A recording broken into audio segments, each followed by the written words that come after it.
যেন উষার কোলে রাঙা রবি দোলে তোরা দেখে যা আমিনা মায়ের কোলে। আল্লাহুম্মা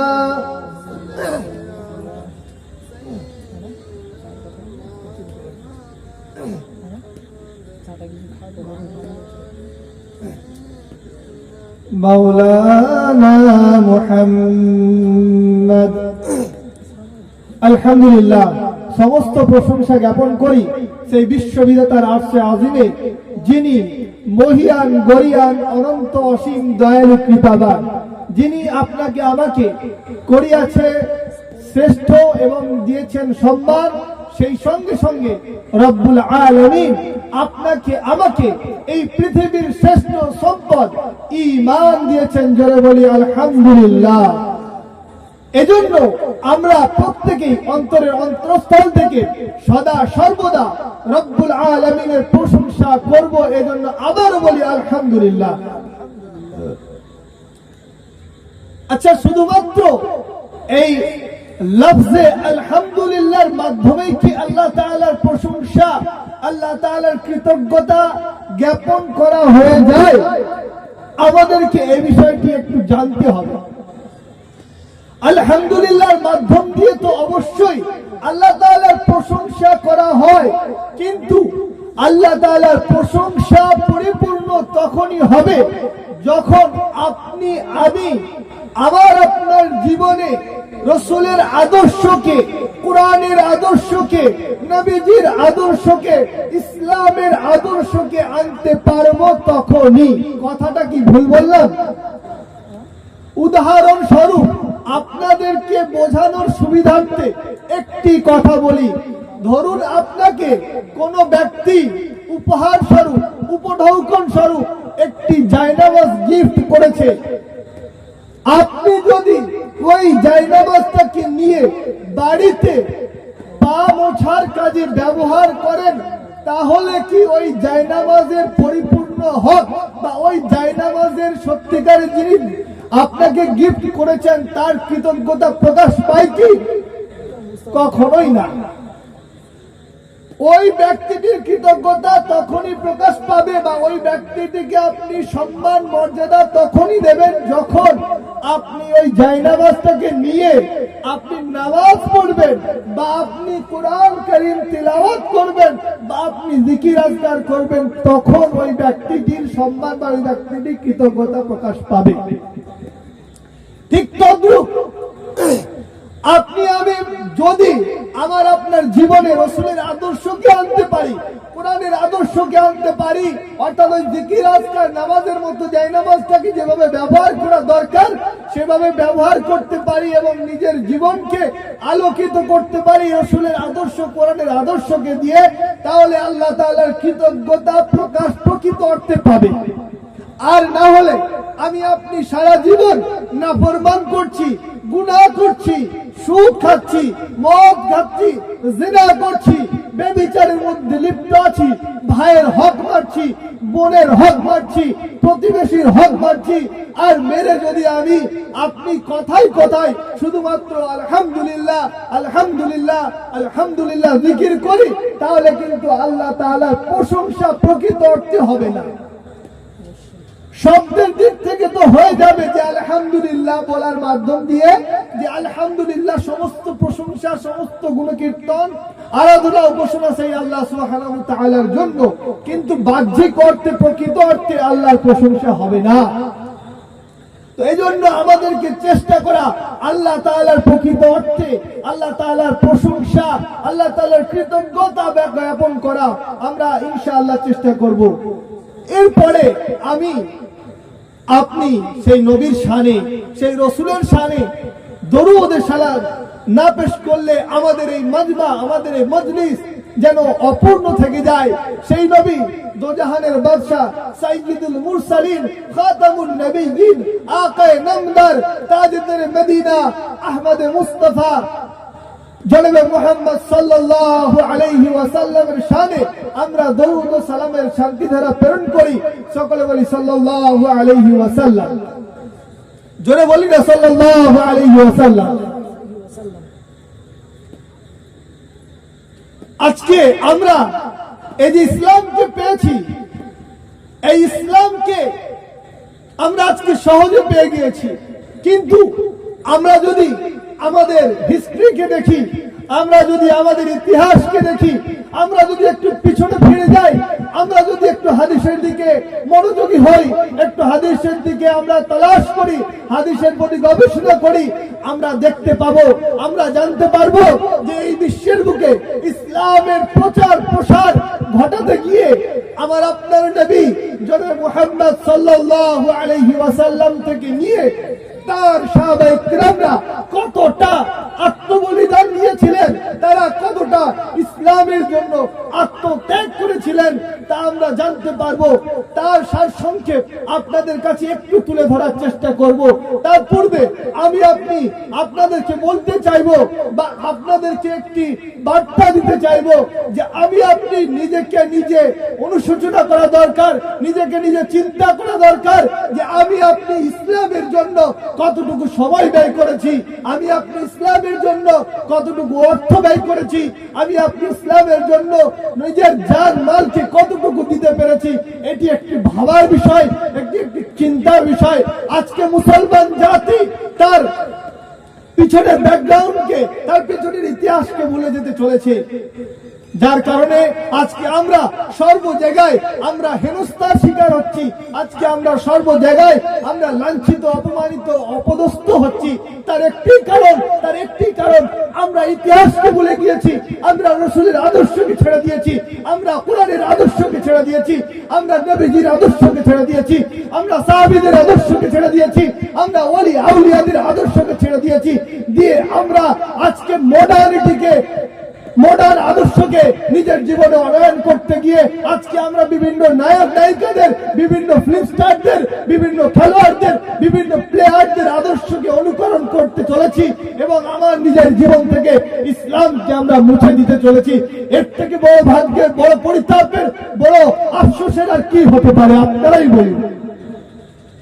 এজন্য আমার ভাইরা, আমাদেরকে সদা সর্বদাই জানতে হবে ইসলামের ইতিহাসকে, ইসলামের আদর্শকে। এই পৃথিবীর বুকে যখন আমার আপনার নবী জনাব মুহাম্মদুর রাসূলুল্লাহ সাল্লাল্লাহু আলাইহি ওয়াসাল্লাম দ্বীনের দাওয়াত অমুসলিমদের কাছে, দ্বীনের দাওয়াত মক্কার বেঈমান কাফির মুশরিকদের কাছে দিয়েছিলেন, তখন তারা কি সহজে ইসলামকে মেনে নিয়েছিল, নাকি তারা আমার আপনার নবীর উপরে অত্যাচার চালিয়েছিল? তারা আমার আপনার নবীর সাহাবীদের উপরে অত্যাচারের স্ট্রিম রোলার চালিয়েছিল। এই ইতিহাস তো আমাদের সকলের জানা আছে, এই ঘটনা, এই হাদিস আমাদের তো প্রায় সকলেরই জানা আছে। আল্লাহ রাসূল সাল্লাল্লাহু আলাইহি ওয়াসাল্লাম যখন মক্কার বুকে দ্বীনের দাওয়াত দিচ্ছিলেন, তখন তাকে বিভিন্ন ভাবে কাফের মুশরিক বেঈমানেরা বিভিন্ন ভাবে তাকে অপদস্থ করেছিল, লাঞ্ছিত করেছিল, শারীরিক নির্যাতন করেছিল। এখন একটা সময় আল্লাহ রাসূল সাল্লাল্লাহু আলাইহি ওয়াসাল্লামের উপরে যখন অত্যাচারের স্ট্রিম রোলার চালানো শুরু করেছিল, যখন মক্কার কাফের বেঈমানেরা তারা যখন সর্বদিক থেকে মুসলিমদেরকে ঘিরে নিয়েছিল, মুসলিমদেরকে বিভিন্ন ভাবে তারা বয়কট করতে শুরু করেছিল, তখন আল্লাহ তাআলার হুকুমে তারা নিজের মাতৃভূমি, জন্মভূমি মক্কাকে পরিত্যাগ করে হিজরত করে মদিনায় যেতে বাধ্য হয়েছিল। এই ইতিহাস কি আমাদের জানা নাই? আমরা হায় হায় হায়, আমরা মুসলমান কোথায় আজকে? আল্লাহ রাসূল সাল্লাল্লাহু আলাইহি ওয়াসাল্লাম তিনি যখন ইসলামের দাওয়াত দিবেন, মক্কা ইসলামের দাওয়াত দিলেন, মক্কার কাফির বেঈমান মুশরিকরা আল্লাহ রাসূল সাল্লাল্লাহু আলাইহি ওয়াসাল্লামের দাওয়াতকে কবুল করলেন না। গুটি কয়েক মুসলমান হলেন, গুটি কয়েক ইসলামের দাওয়াতকে গ্রহণ করলেন, তাছাড়া আল্লাহ রাসূল সাল্লাল্লাহু আলাইহি ওয়াসাল্লামের দাওয়াতকে কেউ গ্রহণ করলেন না। আল্লাহ রাসূল সাল্লাল্লাহু আলাইহি ওয়াসাল্লাম ভারাক্রান্ত হৃদয় নিয়ে তিনি তায়েফের ময়দানে গমন করলেন।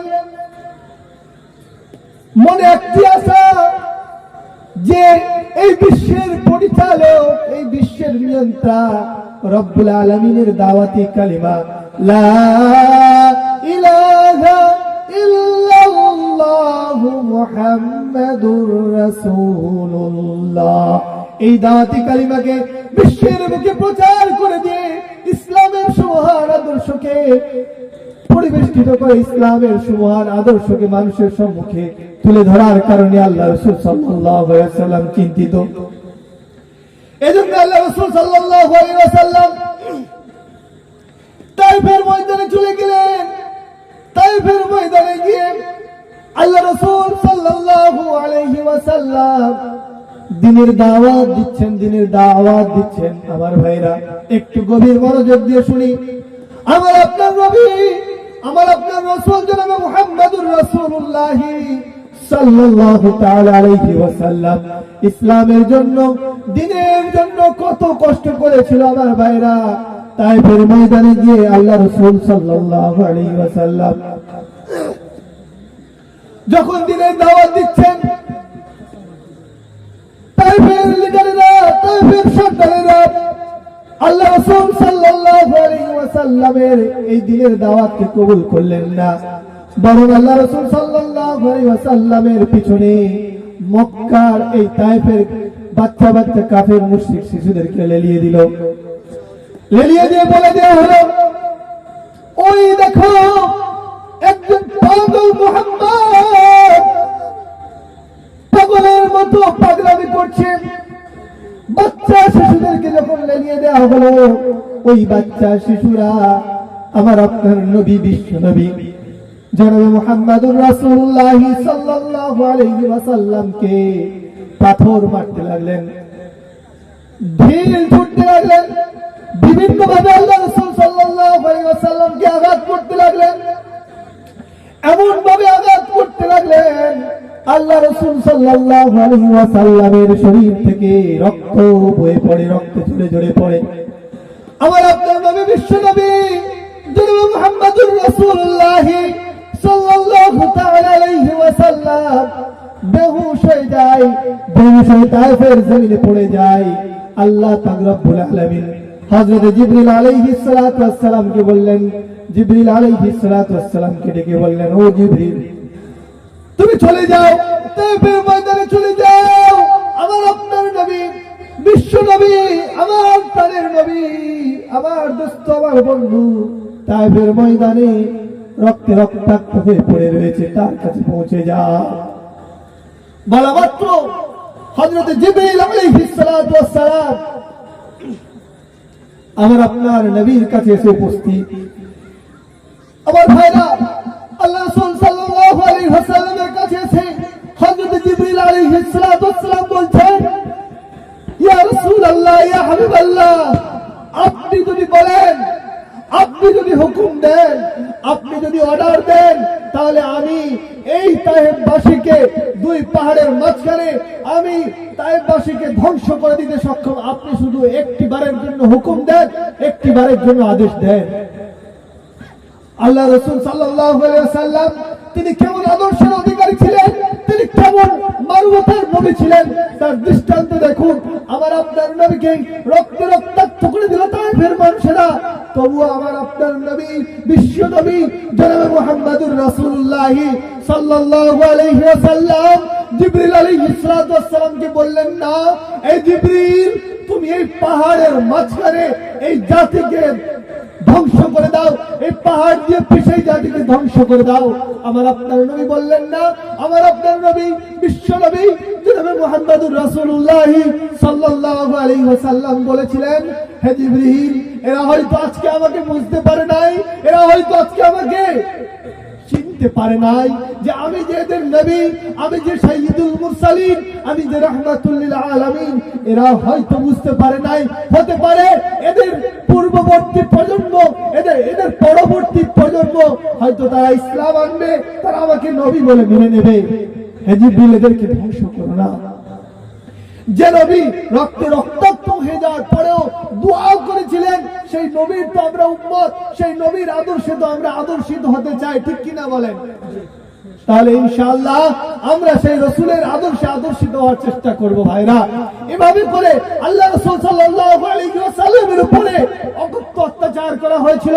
তার আরেকটি বর্ণনা শুনেন। আল্লাহ রাসূল সাল্লাল্লাহু আলাইহি ওয়াসাল্লাম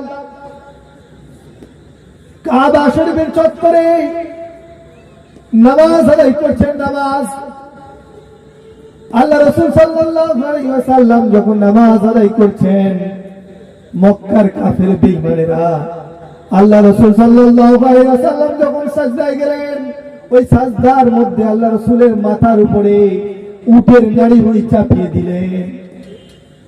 উটের নাড়ি ভুঁড়ি চাপিয়ে দিয়ে আমার আপনার নবীকে, বিশ্ব নবীকে তারা কষ্ট দিতে চেয়েছিল।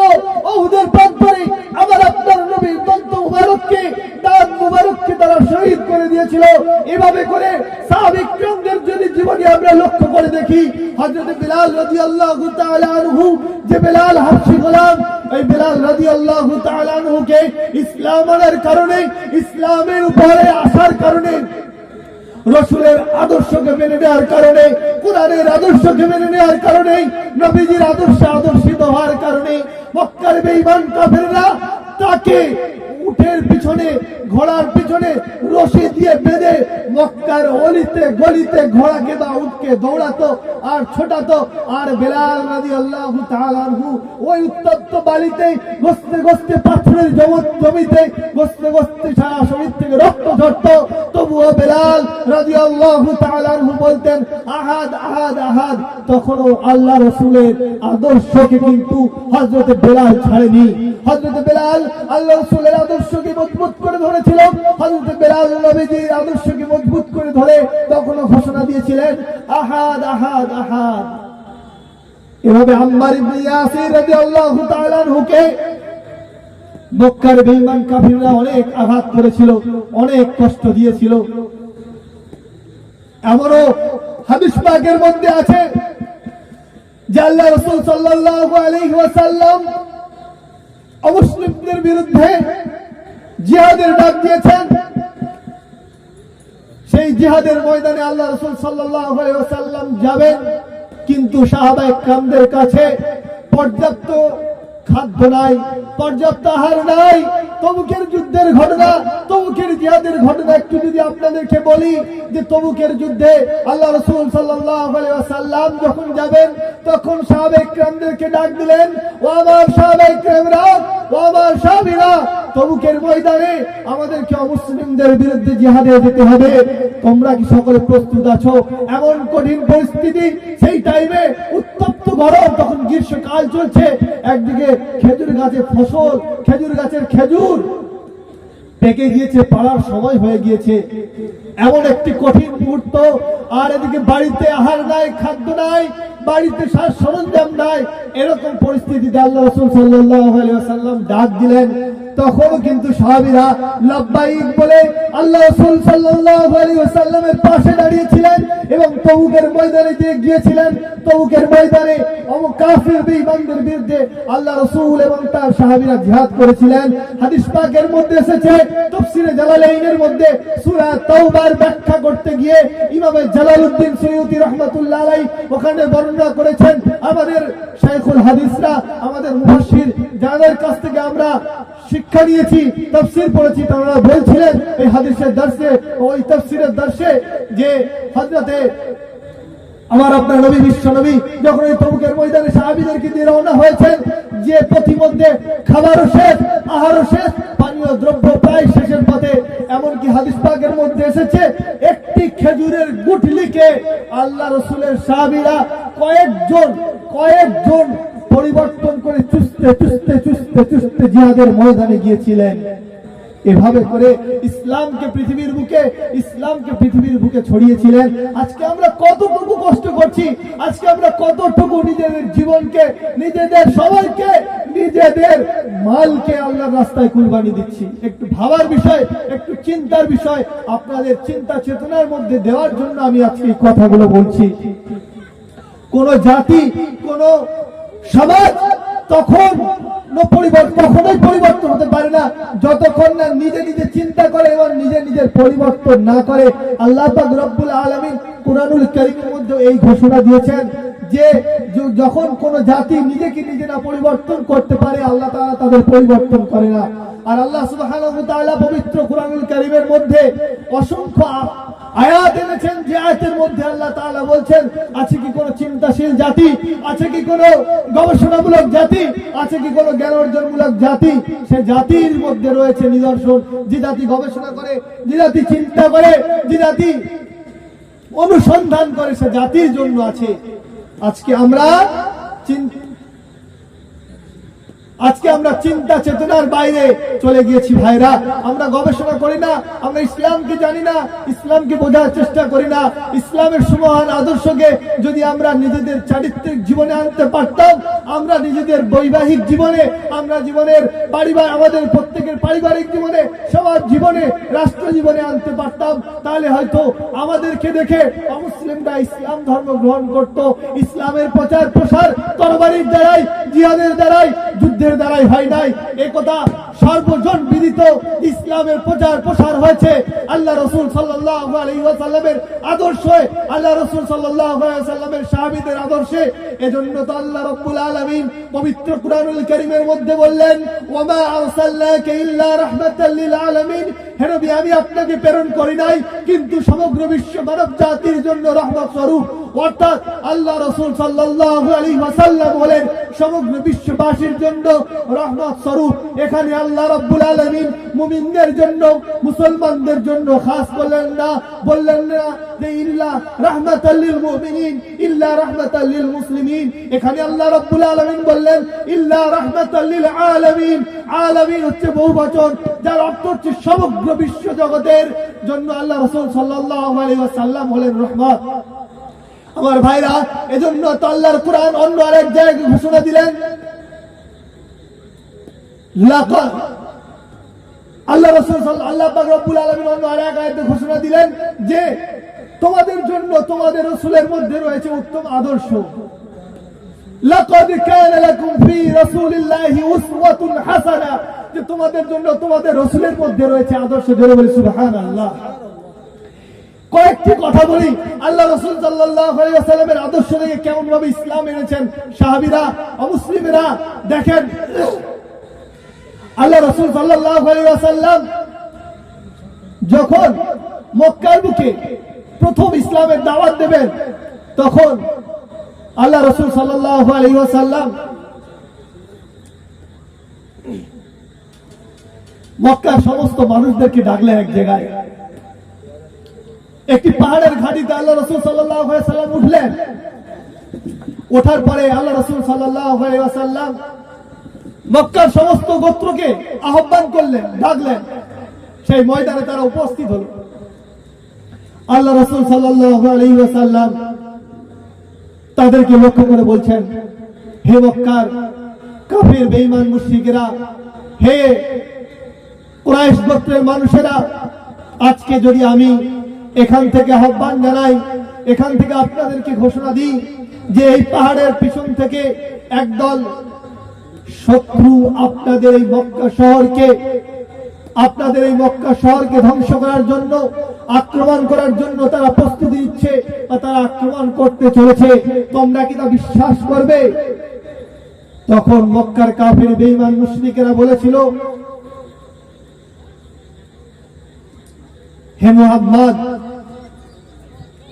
আপনি তো আমিন, আপনি তো সাদিক, আপনার এই 40 বছরের জীবদ্দশায় আপনি তো কোনোদিন মিথ্যা বলেননি, তাহলে আজকে আপনি কিভাবে আমাদের কাছে মিথ্যা বলতে পারেন? আপনি তো কোনোদিন মানুষকে ধোঁকা দেননি, আপনি তো কোনোদিন মানুষের হক নষ্ট করেননি, আপনি তো কোনোদিন মানুষের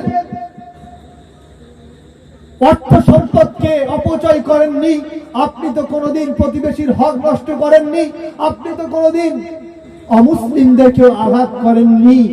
আপনি আপনি কোনোদিন মানুষকে ধোঁকা দেননি, তাহলে আজকে কিভাবে আপনি আমাদেরকে মিথ্যা বলে ধোঁকা দিতে পারেন? আপনি কখনোই পারেন না। আপনি যা বলেন তা সত্য, তা সত্য, তা সত্য। তখন আল্লাহ রাসূল সাল্লাল্লাহু আলাইহি ওয়াসাল্লাম বলেছিলেন, হে মক্কার কাফের বেঈমানেরা, হে কুরাইশ গোত্রের মানুষেরা, তোমরা শুনে রেখে দাও, তোমরা জেনে রেখে দাও যে এই বিশ্ববাসী, এই বিশ্বের নিয়ন্ত্রণ আল্লাহ রাব্বুল আলামিন ছাড়া কেউ নয়। লা ইলাহা ইল্লাল্লাহু মুহাম্মাদুর রাসূলুল্লাহ সাল্লাল্লাহু আলাইহি ওয়াসাল্লাম। কোন ইলাহ, কোন মাবুদ, কোন উপাস্য কেউ নাই আল্লাহ ছাড়া, অর্থাৎ আল্লাহই একমাত্র উপাস্য, আল্লাহই একমাত্র আরাধনার উপাসনার তিনি পাত্র, আর কেউ নয়। তখন উপস্থিত জনতা আল্লাহ রাসূল সাল্লাল্লাহু আলাইহি ওয়াসাল্লামের এই আহ্বানে তারা কালেমা লা ইলাহা ইল্লাল্লাহু মুহাম্মাদুর রাসূলুল্লাহ পড়ে ইসলাম গ্রহণ করেছিলেন। জোরে বলি সুবহানাল্লাহ। তো আমার ভাইরা, ইসলামের সমান আদর্শ এভাবেই দিকে দিকে ছড়িয়ে পড়েছে। সাহাবীদের আদর্শ, হযরত ওমর ফারুক রাদিয়াল্লাহু তাআলা আনহুর আদর্শ এখনো পর্যন্ত বিশ্বের বড় বড় রাষ্ট্রনায়কেরা তারা ফলো করে চলেন। যে সাহাবা আমিরুল মুমিনিন হযরত ওমর ফারুক রাদিয়াল্লাহু তাআলা আনহু কিভাবে ইসলামিক রাষ্ট্র পরিচালনা করেছিলেন, কিভাবে দেশ পরিচালনা করেছিলেন, তার অনেক রাষ্ট্র পরিচালনার নীতিকে আজকে বিশ্বের বড় বড় রাষ্ট্রে আইনের মধ্যে, সংবিধানের মধ্যে উল্লেখ রয়েছে। সেই সাহাবীদের উত্তরসূরি, সেই রাসূলের উত্তরসূরি আমরা, সেই নবীর আদর্শে আদর্শিত সেই নবীর উম্মত আমরা। তাই আমরা সেই নবীর উম্মত হয়ে আমরা চেষ্টা করব ওই হাদিসটির দিকে লক্ষ্য রাখা, ইন্না খিয়ারাকুম আহসিনুকুম আখলাক, তোমাদের মধ্যে হতে সর্বোত্তম ব্যক্তি, তোমাদের মধ্যে হতে সর্বোত্তম ব্যক্তি সেই যার চরিত্র ভালো, যার আখলাক ভালো, যার চরিত্র উন্নত থেকে উন্নততর, উন্নত মানের। সেই ওই হাদিসটির দিকে লক্ষ্য রেখে আমরা আমাদের জীবনকে গঠন করি, আমরা আমাদের আদর্শে আদর্শিত হই, আমরা ইসলামিক আদর্শে আদর্শিত হই, আমরা নবী রাসূলের আদর্শে আদর্শিত হই। আমাদের রাষ্ট্রীয় জীবন, আমাদের সামাজিক জীবন, আমাদের পারিবারিক জীবন, প্রত্যেকটি ক্ষেত্রে যদি আমরা এই আদর্শকে মেনে নিতে পারি, এই আদর্শের অনুসারী হতে পারি, এই সাহাবীদের অনুসারী হতে পারি, রাসূলের আদর্শে আদর্শিত হতে পারি, তাহলে আমরা এই দুনিয়া এবং আখিরাত সর্ব জগতে সব জায়গায় কল্যাণকর হব এবং আমাদের জন্য কল্যাণ বয়ে নিয়ে আসবে। আমরা সফল হব, নচেত আমরা বিফল হব, আমরা ধ্বংস হয়ে যাব। ধ্বংসের পথে আমরা পা বাড়িয়ে দিয়েছি, আমরা এই ধ্বংসের পথ থেকে পা ফিরিয়ে আনি, আমরা রাসূলের আদর্শে আদর্শিত হই, আমরা রাসূলের আদর্শে আদর্শিত হই। এই বলে আমি আমার ক্ষুদ্র বক্তব্য এখানেই সমাপ্তি করলাম। ওয়া আখিরু দাওয়ানা আনিল হামদুলিল্লাহি রাব্বিল আলামিন।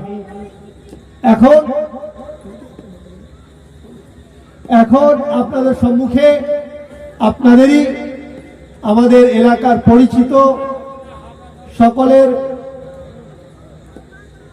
সেই মাওলানা আলিমউদ্দিন ভাই সাহেব তিনি এসে গিয়েছেন।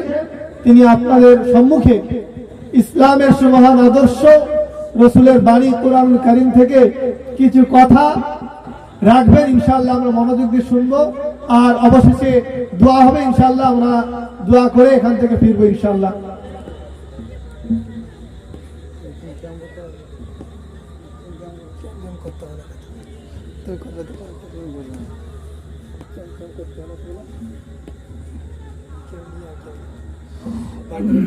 রেকর্ড করবো।